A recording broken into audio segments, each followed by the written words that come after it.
Today's story might awaken something deep within you. We request you to stay with us till the very end. The story begins on a chilly morning. The sunlight had yet to fully touch the ground. Amora Okafor, the most dedicated nurse in the village, received a critical message. A report came in that, in a far-off village, a young man had been accused of poisoning his own mother and was now seriously ill himself, needing urgent care. As soon as Amora heard this message on the hospital radio, she jumped into the medical vehicle and left immediately for the village. It was only her first year in service, yet her quick thinking and kindness had already earned her the respect of the entire hospital.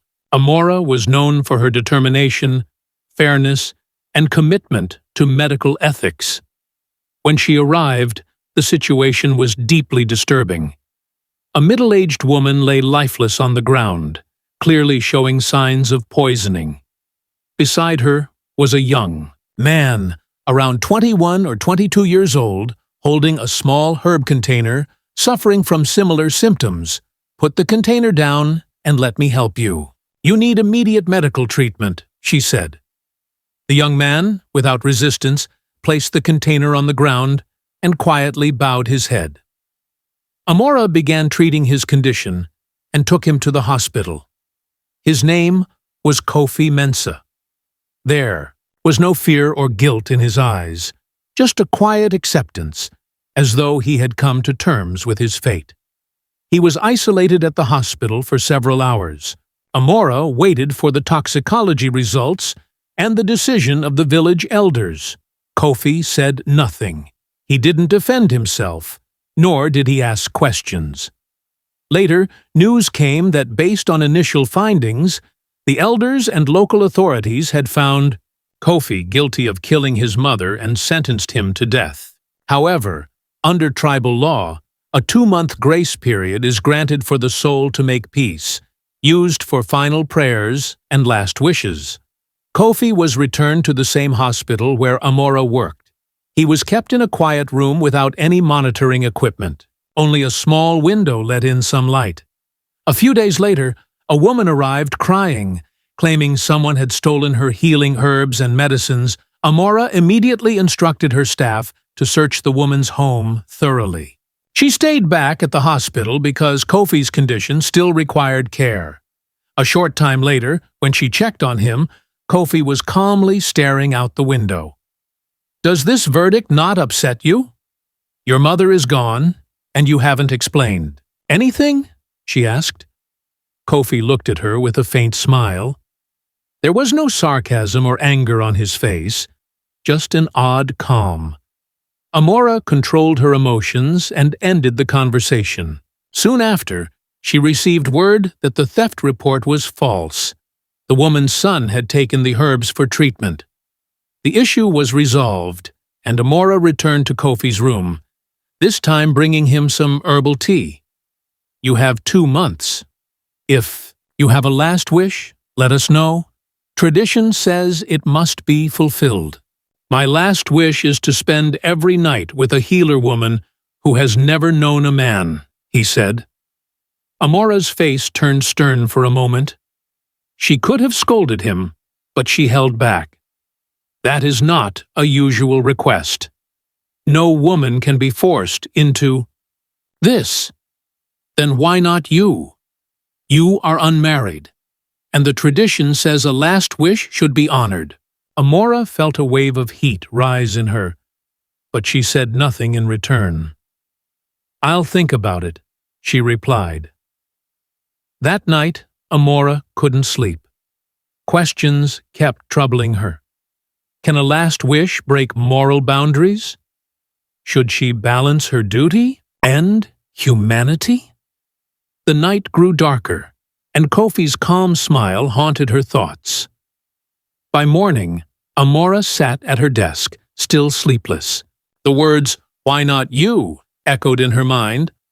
On one side was compassion for someone possibly innocent and alone.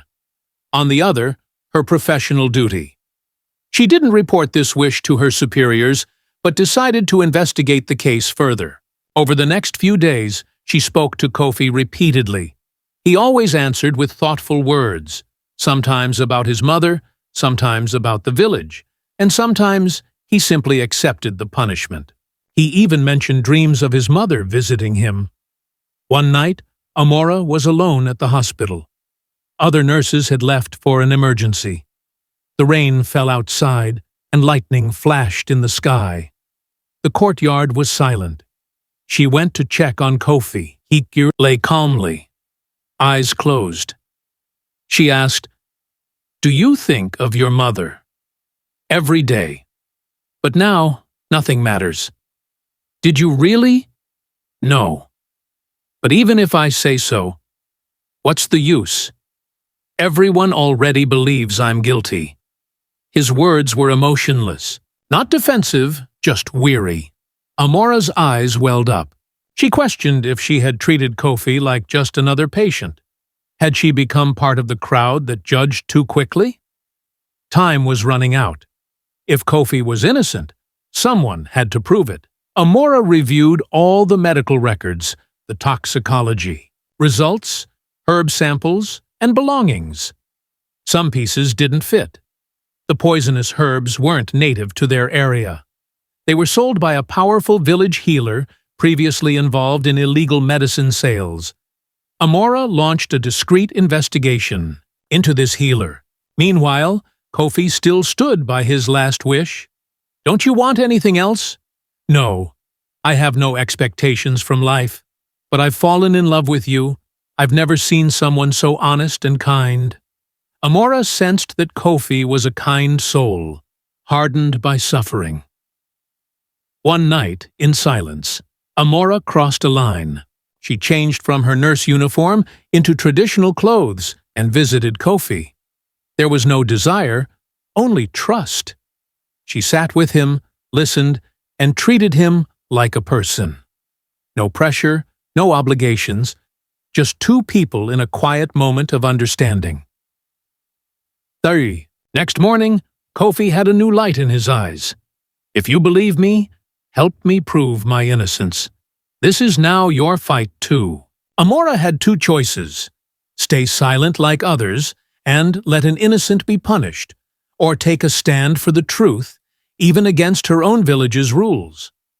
Her secret investigation brought new details to light.